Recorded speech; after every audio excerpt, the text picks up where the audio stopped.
பாஜகவின் முக்கிய தலைவரான அமித்ஷா தமிழ்நாட்டிற்கு வருவது மட்டுமின்றி அவர் மதுரைக்கு வருவது முக்கியத்துவம் வாய்ந்ததாக பார்க்கப்படுகிறது. அமித்ஷாவின் மதுரை வருகையின் பின்னணி என்ன, வியூகங்கள் என்ன என்பது குறித்து விளக்குகிறது இந்த செய்தி தொகுப்பு.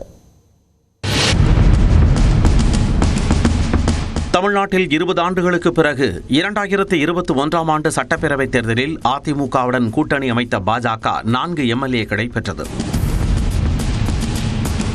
அதன் பின்னர் கடந்த ஆண்டு நடந்த மக்களவைத் தேர்தலில் பாஜகவின் வாக்கு சதவிகிதம் அதிகரித்தாலும் ஒரு எம்பியை கூட பெற முடியவில்லை.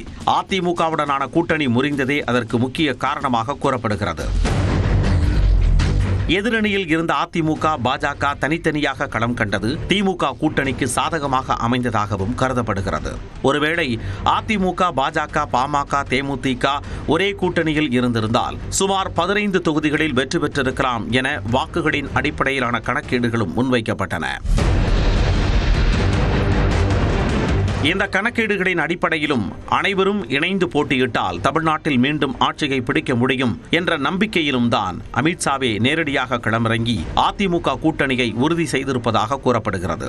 இது தவிர பாஜக மாநில தலைவராக இருந்த அண்ணாமலை மாற்றப்பட்டு அதிமுகவில் இருந்து பாஜகவுக்கு வந்த நயினார் நாகேந்திரன் தலைவராக்கப்பட்டார்.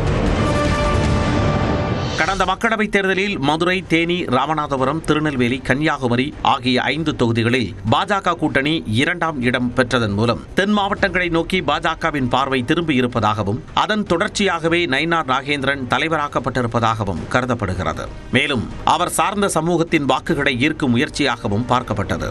பாஜக தென் மாவட்டங்களில் கவனம் செலுத்தி வரும் நிலையில் வரும் 22ஆம் தேதி மதுரையில் இந்து முன்னணி சார்பில் முருக பக்தர்கள் மாநாடு நடைபெற இருப்பதும் கவனிக்கத்தக்கதாக மாறியுள்ளது. அடுத்த சட்டப்பேரவைத் தேர்தலுக்கு ஓராண்டே இருக்கும் நிலையில் தென் மாவட்டத்தில் செல்வாக்கை அதிகரிக்க வேண்டும் என்ற அடுத்த கட்ட முயற்சியாகவே அமித்ஷாவின் மதுரை வருகை அமைந்திருப்பதாக கூறப்படுகிறது.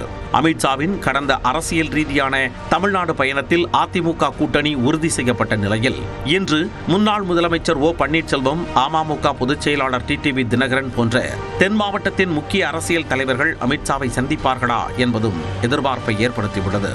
மதுரையில் பிரம்மாண்டமான நிகழ்ச்சிகளை நடத்துவதன் மூலம் தென் மாவட்ட மக்களின் மத்தியில் தங்களின் செல்வாக்கை உயர்த்த நினைக்கிறது தமிழக பாஜக. தென் மாவட்டத்திற்கு முக்கியத்துவம் அளிக்கும் வகையில் அண்மையில் திமுகவின் பொதுக்குழு கூட்டம் மதுரையில் நடந்த நிலையில் பாஜகவும் மதுரையை முன்னிலைப்படுத்துவது அரசியல் வட்டாரத்தில் கவனம் பெற்றுள்ளது.